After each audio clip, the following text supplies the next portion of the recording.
इधर उत्तराखंड राज्य स्थापना के रजत जयंती वर्ष के उपलक्ष्य पर देहरादून में आयोजित कार्यक्रम में प्रधानमंत्री मोदी बतौर मुख्य अतिथि शामिल हुए। प्रधानमंत्री ने इस दौरान कहा कि राज्य के गठन के बाद से ही उत्तराखंड विकास के क्षेत्र में लगातार आगे बढ़ रहा है। उन्होंने वाइब्रेंट विजन योजना के विकास को लेकर भी विशेष रूप से जोर दिया, साथ ही साथ जिससे आने वाले समय में प्रदेश में पर्यटन के क्षेत्र में काफी वृद्धि हो सके। और इस महत्वपूर्ण अवसर पर हमारे संवाददाता उपेंद्र सिंह राणा ने नैनीताल सांसद अजय भट्ट से खास बातचीत की है। क्या कुछ वो कह रहे हैं, आइए आपको सुनाते हैं।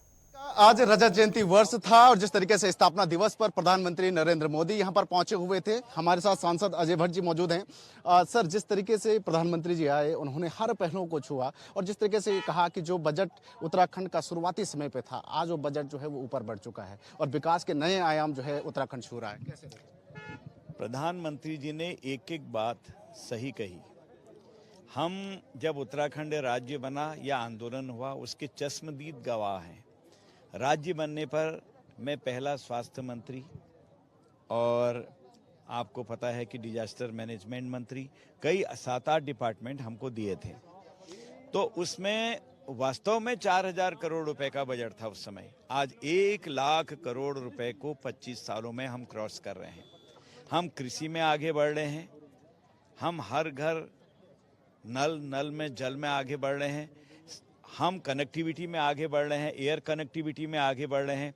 हम अब आप देख लीजिए, मैं नेता प्रतिपक्ष था उस समय, मुख्यमंत्री यद्यपि दूसरे दल के थे, लेकिन प्रधानमंत्री जी ने घोषणा करी यहाँ आके कि ट्रेन जाएगी अंदर से।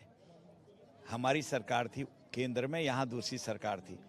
मैं चश्मदीद गवाह हूँ। आज आपकी ट्रेन हम सब के लिए, पूरे देश के लिए, पहाड़ों को फाड़ते हुए, चीरते हुए जिसे कहते हैं, टनल के माध्यम से कर्णप्रयाग तक और 4 धामों तक पहुंचने वाली है।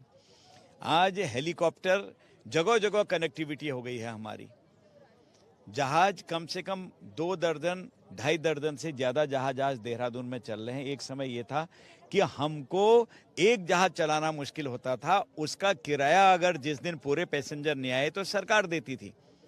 ये स्थितियां थी। वैसे ही हमारा पंतनगर में अब नया जहाज का पूरा स्टेशन ही कहिए उसको, आप जो भी कहना चाहिए, वो बनना प्रारंभ हो गया है। उसकी चारों तरफ से फेंसिंग, दीवार बनाना, ये सारी चीज़ें हो गई हैं। इसी तरह से जमरानी बांध हो, सोंग बांध का भी आज एक किस्म से पूरी तरह से समर्पित ही हो गया। और जमरानी बांध के बारे में भी आज प्रधानमंत्री ने जो कहा उसका समर्पण किया है, ये बहुत बड़ी बात है। तो कोई समस्या ऐसी नहीं है जिसका समाधान हम न कर रहे हों, हेल्थ के क्षेत्र में हो, फिर भी बहुत कुछ करना बाकी है। बहुत बहुत धन्यवाद। जिस तरीके से नैनीताल से सांसद अजय भट्ट जी का ये कहना है कि जिस तरीके का काम उत्तराखंड में इन 25 सालों में हुआ है, साथ ही जो विकास की गति जिस तरीके से बढ़ रही है, प्रधानमंत्री नरेंद्र मोदी ने भी इसका जिक्र जिस तरीके से किया है, ऐसे में आने वाले समय में नई ऊंचाइयों की ओर जो है उत्तराखंड बढ़ेगा। अपने सहयोगी नरेंद्र पिंगोली के साथ मैं उपेंद्र सिंह राणा, नेटवर्क 10 देहरादून।